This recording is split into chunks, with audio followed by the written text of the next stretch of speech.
January 6, 2021. A crowd storms the United States Capitol. And in that crowd, among the Confederate flags and tactical gear, there's something else. Something that confused millions of people watching around the world. Christian flags, crosses, signs saying Jesus saves. A man carrying a Bible leads a prayer in the Senate chamber. Another holds up a sign reading, "Jesus is my Savior. Trump is my president." There's a wooden cross erected on the Capitol grounds. People are singing worship songs. How did we get here? How did Christian symbols end up at the center of a violent insurrection? How did a religion founded on love your enemies become associated with political violence? This isn't a simple story, and it's not a new one. What happened on January 6th was just the most visible manifestation of something that's been building in American Christianity for decades, maybe centuries. Today, we're going to trace the journey from cross to country, how American evangelicalism became fused with a specific political identity, how patriotism became indistinguishable from faith, and how a movement that started with good intentions ended up creating something very different from what Jesus taught. This is going to challenge some of you, but I believe understanding this history is essential, whether you're a Christian trying to make sense of what's happening in your church, or whether you're just trying to understand what's happening in America. What is Christian nationalism?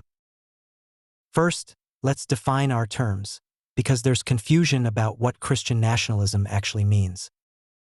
Christian nationalism is not simply being both Christian and patriotic.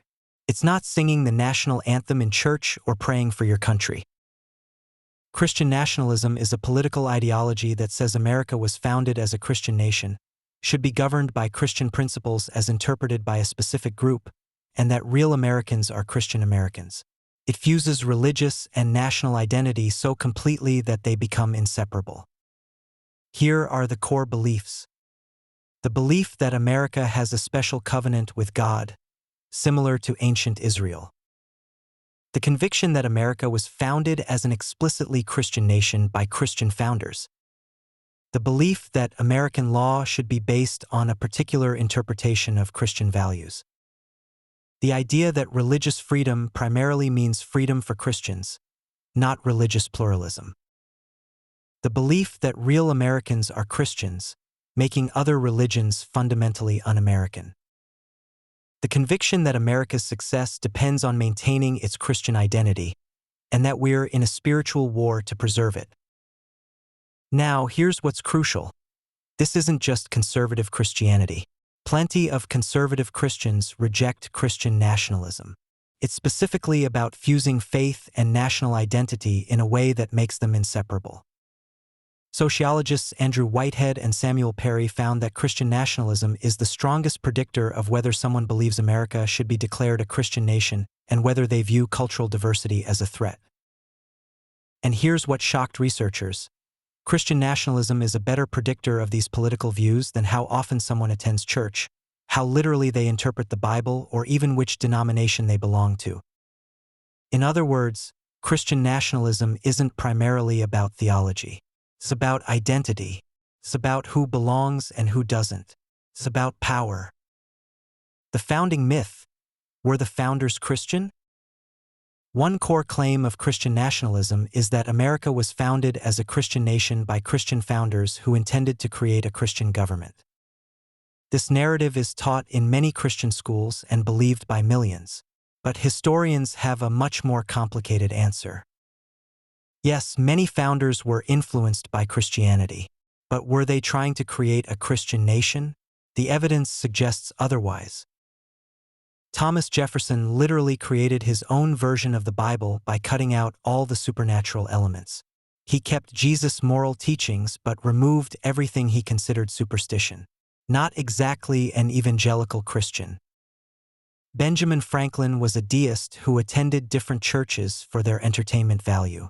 He believed in a creator but rejected organized religion and supernatural revelation. James Madison, the architect of the Constitution, fought hard for separation of church and state. He opposed government-funded chaplains and argued that religion flourishes best when government stays out of it. John Adams signed the Treaty of Tripoli, which explicitly stated, "The government of the United States is not, in any sense, founded on the Christian religion."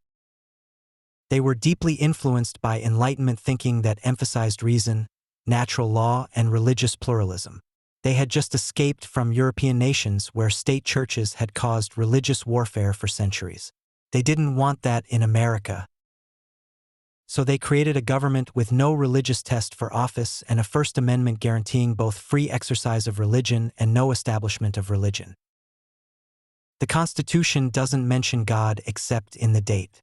It doesn't mention Jesus, Christianity, or the Bible anywhere. This drove some Christians crazy at the time. There were actual campaigns to amend the Constitution to acknowledge Jesus Christ.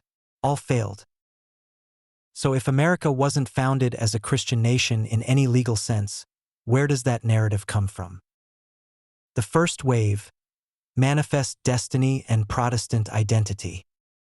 The fusion of Christian faith and American identity really accelerated in the 1800s with manifest destiny. Manifest destiny was the belief that America was destined by God to expand across the continent.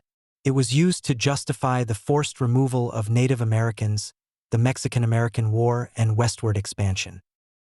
This era also saw massive Catholic immigration.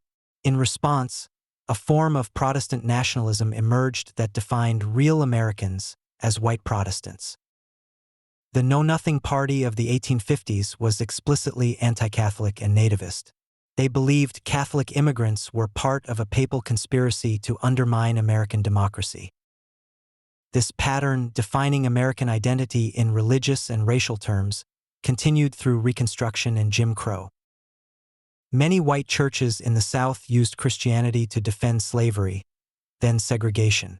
They argued that racial hierarchy was biblical, that integration violated God's design.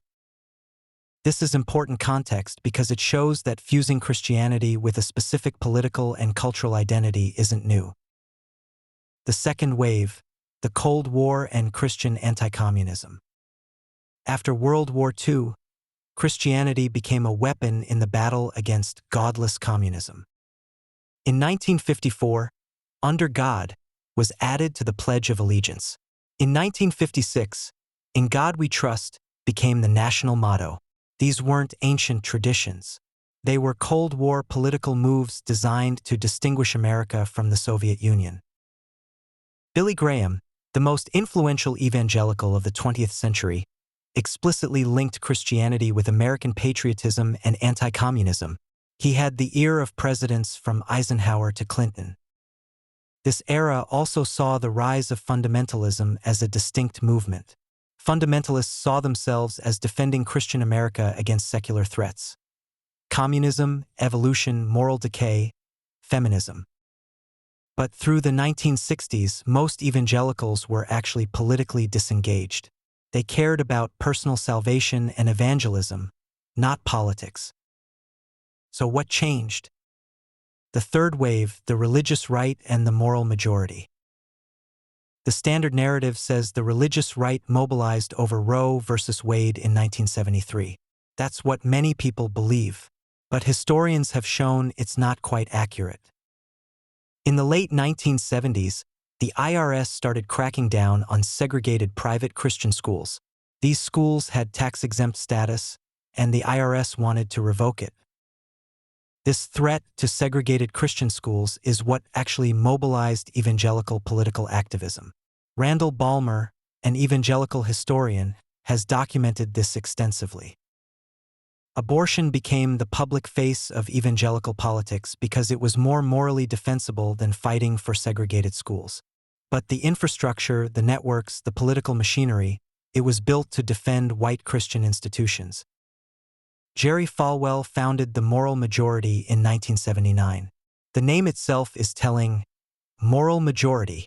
The message was, we represent the real America. Everyone else is the threat.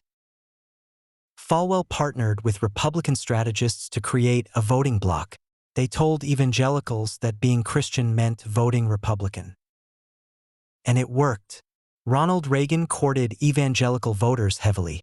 He spoke at evangelical gatherings. He used Christian language. Reagan himself was not particularly religious.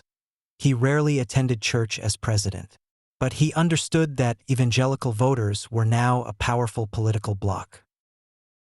This era fundamentally changed American Christianity. Before, you could be evangelical and vote Democratic or Republican. After, being evangelical increasingly meant being Republican. The fourth wave, the culture wars and siege mentality. By the 1990s, the culture war narrative was everywhere in American Christianity. Christians were told they were under attack. Secular humanism was taking over schools. Hollywood was promoting immorality. The government was hostile to faith. Real Americans, Christian Americans, were losing their country. James Dobson's focus on the family became enormously influential with massive reach through radio and books. They framed every issue as spiritual warfare. This wasn't just about individual issues. It was about identity. Being Christian meant being politically conservative. It meant seeing yourself as part of a faithful remnant defending truth against secular darkness. White evangelicals became more politically homogeneous and more likely to view Democrats not just as wrong but as threats to Christianity itself. And then came 9/11. The fifth wave, 9/11, Islam, and religious nationalism. After September 11, 2001, religious nationalism intensified dramatically. America was in a war explicitly framed as religious, the war on terror against Islamic extremism. Christian nationalism offered a narrative. America is a Christian nation fighting against an Islamic threat. Franklin Graham called Islam a very evil and wicked religion. Other prominent evangelical leaders made similar statements. This era also saw increased militarism in American Christianity. Military metaphors were everywhere.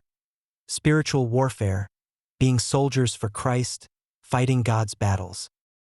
The post-9/11 era normalized the idea that Christian America was under siege from external threats.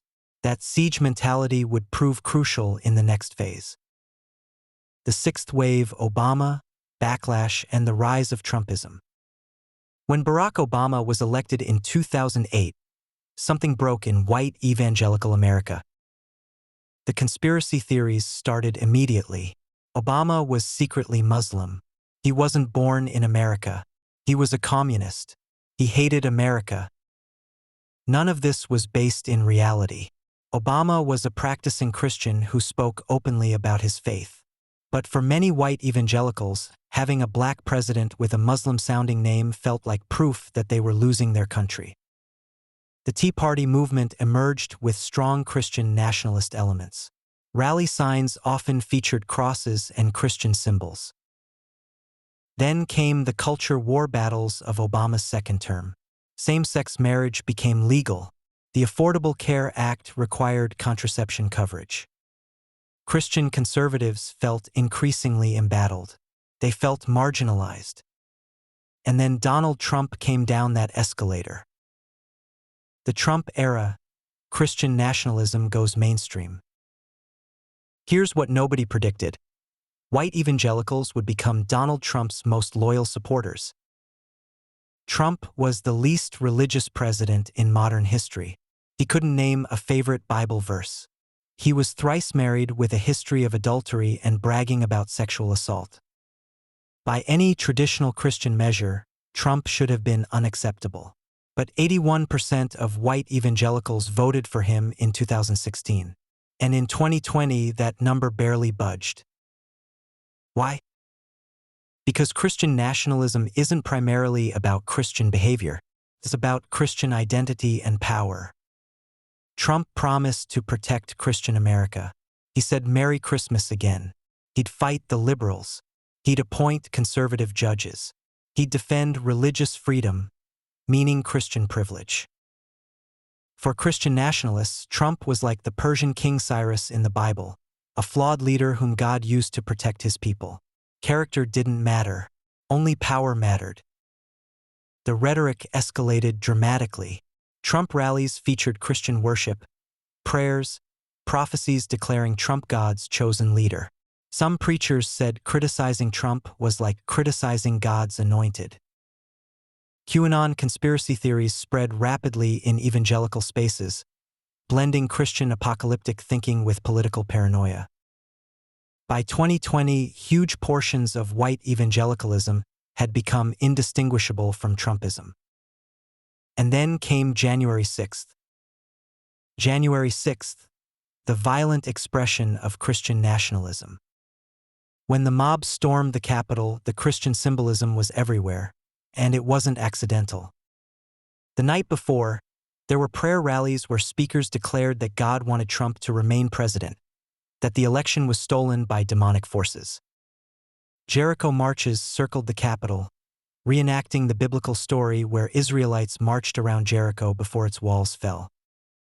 During the riot, insurrectionists prayed in the Senate chamber. They thanked Jesus for the opportunity to take back their country. They erected a cross. They carried Christian flags alongside Confederate flags. This wasn't a few confused individuals. This was the logical culmination of decades of rhetoric saying that America is God's nation, that Democrats are demonic, that real Christians must fight to save Christian America. Most evangelicals were horrified by January 6th, but polls showed that substantial percentages of white evangelicals believed the election was stolen and that the protesters were justified. That's the power of Christian nationalism. Can make violence seem righteous. What does Christian nationalism actually look like? Let me paint a picture of what Christian nationalism looks like in practice today. It's teaching children that America was founded as a Christian nation and has a special covenant with God. The saying that Democrats aren't just wrong politically, they're anti-Christian, anti-God. It's believing that religious freedom means Christians shouldn't have to follow laws that conflict with their beliefs, but other religions don't deserve the same protections. It's thinking that refugees and immigrants are threats to Christian America. It's viewing political opponents as spiritual enemies, not neighbors. It's conflating loyalty to Jesus with loyalty to America. It's putting American flags in sanctuaries, often equal to or higher than Christian symbols. It's believing that America's power and prosperity are signs of God's blessing. It's seeing diversity, racial, religious, cultural, as a threat rather than as richness. The theological problem with Christian nationalism. Here's where I need to speak as someone who takes Christianity seriously. Christian nationalism isn't just politically problematic. It's theologically heretical. Jesus explicitly said his kingdom is not of this world. When people tried to make him an earthly king, he refused. Jesus told his followers to love their enemies, to pray for those who persecute them, to turn the other cheek. The early Christians were persecuted by Rome, yet the New Testament tells them to respect governing authorities and live as good citizens. There's no blueprint for Christian government or holy war. Christian nationalism makes idols of nation and power. It makes the flag equal to the cross. It uses Jesus to bless violence, greed, nationalism, and exclusion, all things Jesus explicitly condemned. Some of the strongest critics of Christian nationalism are conservative Christians who see it as a distortion of their faith. Where do we go from here? So where does this leave us? Some scholars think we're at a breaking point. Churches are splitting over politics. Younger evangelicals are leaving. Some denominations are fracturing. Here's what I believe needs to happen. First, Christians need to reclaim their faith from nationalism. That means being willing to say, Jesus is not American. The gospel is not patriotism. Second, we need better theological education. Many Christians genuinely don't know that Christian nationalism contradicts historic Christian teaching. Third, Christians need to rebuild relationships across political divides. When all your friends believe the same things politically, it's easy to demonize the other side. Fourth, churches need to stop flying American flags in sanctuaries. Symbols matter. Fifth, we need historians to keep exposing the myths. America was not founded as a Christian nation. These myths need to die. Sixth, Christians need to focus on what Jesus actually taught.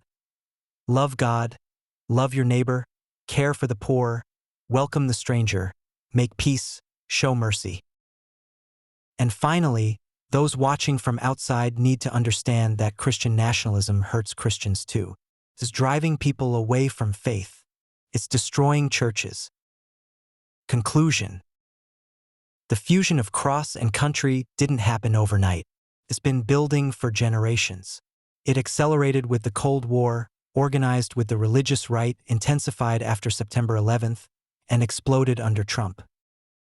January 6th was the natural culmination of decades of rhetoric that America is God's nation, that Christians are at war with demonic enemies, and that political power is sacred duty. But it doesn't have to be this way. Christianity existed for centuries before America and will exist long after. The gospel doesn't need American power to survive. Jesus said his followers would be known by their love, not by their political party, not by their nationalism, by their love. That's the Christianity I still believe in. That's the faith worth following. Not the Christianity that storms capitals carrying crosses. Not the Christianity that demonizes immigrants. Not the Christianity that says God blesses America above all nations. But the Christianity that says every human is made in God's image. That says the last will be first. That says blessed are the peacemakers. That says love your enemies. That Christianity doesn't need to fuse with America. It transcends all nations. And I believe there are millions of Christians who are ready to reclaim their faith from nationalism, who are ready to say, Jesus is Lord and Caesar isn't. The question is, will they do it before more damage is done? Thanks for watching. I know this was heavy, but these conversations matter. Understanding Christian nationalism is essential to understanding America today. If this resonated with you, share it. If it challenged you, sit with it. And if you're one of those Christians trying to navigate this, I see you. You're not alone. I'll see you in the next video.